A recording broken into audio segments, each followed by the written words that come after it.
Bonjour tout le monde, bienvenue à ma première présentation audio d'une vidéo que je fais de Mix Media.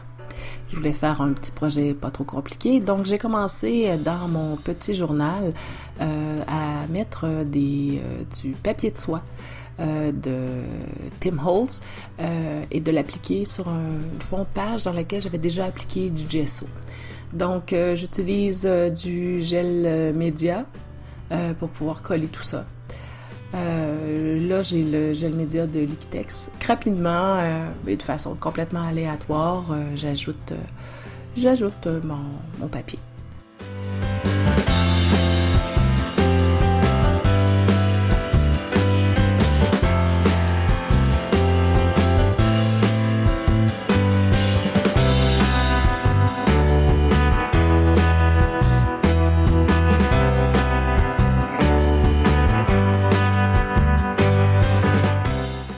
Le plus long est d'attendre de sécher tout ça, donc pendant ce temps, je me suis amusée à mettre, et non avec du Stazone, de l'encre Stazone, mais bien plus avec de l'encre de Memento, le Memento Black, sur un papier Copic. J'ai imprimé mon petit étampe de lutin de Noël de Beau Bonnie. Ce que je voulais faire, c'est utiliser mes Copics pour ajouter la couleur à tout ça.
Je vous ai donc épargné des étapes de coloriage pour vous montrer le résultat final. J'ai utilisé des orangés, des roses pour le visage et du bleu, des dégradés de bleu pour le reste de la jupette. Je vais découper ce beau petit lutin-là. Et aussi, je vais vous épargner toutes les étapes de découpe pour pouvoir passer au reste du projet. Vous remarquerez que toutes les petites fioritures qu'il y a autour, je les découpe. Je les garde pas avec moi parce que je vais réétamper le petit lutin plus tard. Puis ces détails-là, je vais les mettre en évidence en utilisant un crayon noir pour pouvoir refaire les petites fioritures puis tout ce qui dépasse puis qui est plus difficile à découper finalement.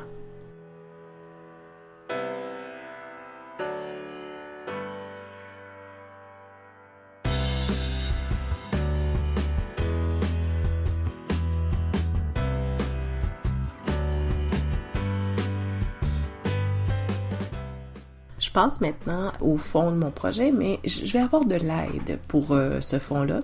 Mon fils est passé et voulait m'aider absolument. Donc, ça m'a fait plaisir de le faire participer à mon projet. J'ai commencé par essayer avec de la peinture de Tim Holtz, puis j'aimais pas le résultat. Donc, on est passé ensuite au gelato. Les gelatos vont donner un fond beaucoup plus vif, beaucoup plus foncé. Et étant donné la présence de mon fils, j'ai comme eu une influence là pour le choix des couleurs. Il a fallu que je prenne des couleurs qui avaient du brillant. Ça faisait plus beau, plus festif, plus Noël. J'étais bien d'accord avec lui. Donc, on s'est amusé à faire tout ça ensemble et créer un fond agréable en utilisant le bleu et le vert des gelatos de Faber-Castell.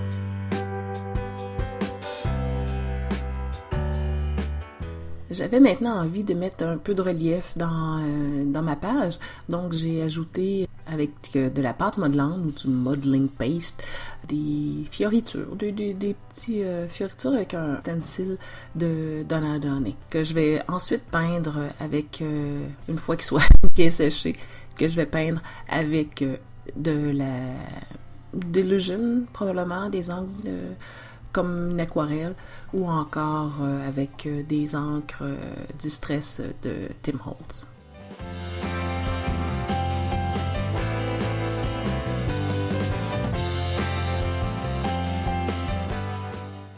Afin d'installer mon petit lutin sur un fond un peu plus contrastant que bleu sur bleu, j'ai créé, juste avec un peu d'encre Dylusion, de l'eau et une feuille de papier blanche Stampin' Up, un fond, vraiment en faisant mouillant, tapotant qu'une lingette humide et en ajoutant l'effet que je désirais.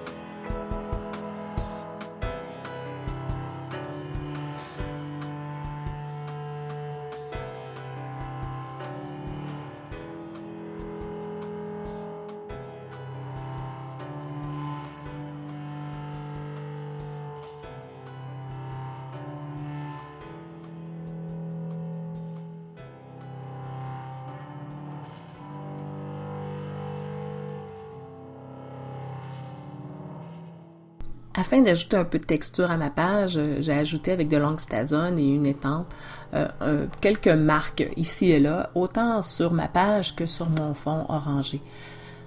Afin de bien coller aux bonnes places mon petit lutin, j'ai ensuite étampé mon petit lutin sur mon fond.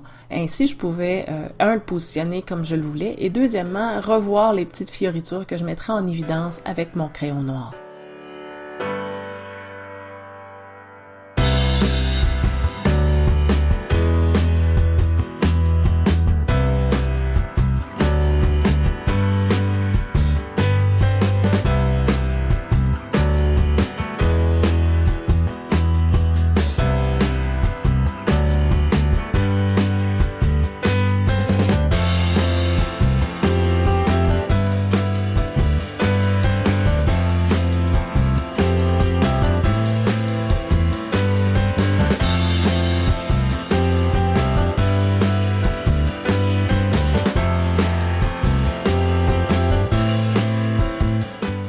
Une fois mon lutin bien sec, j'ai ajouté le contour de toutes ces fioritures et de ce que je voulais mettre en évidence sur le lutin avec un crayon noir, un Sharpie noir.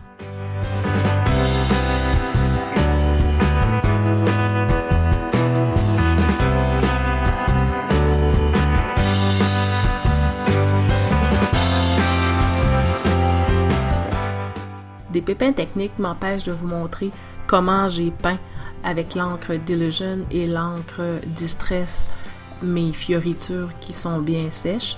Mais le résultat final, vous pouvez le voir sur les dernières pages que je vous montre. J'ai ajouté un peu de clarté, de petits points blancs en mélangeant du gesso et de l'eau que j'ai envoyé sur ma page avec un pinceau. Je vous remercie pour votre écoute. À la prochaine!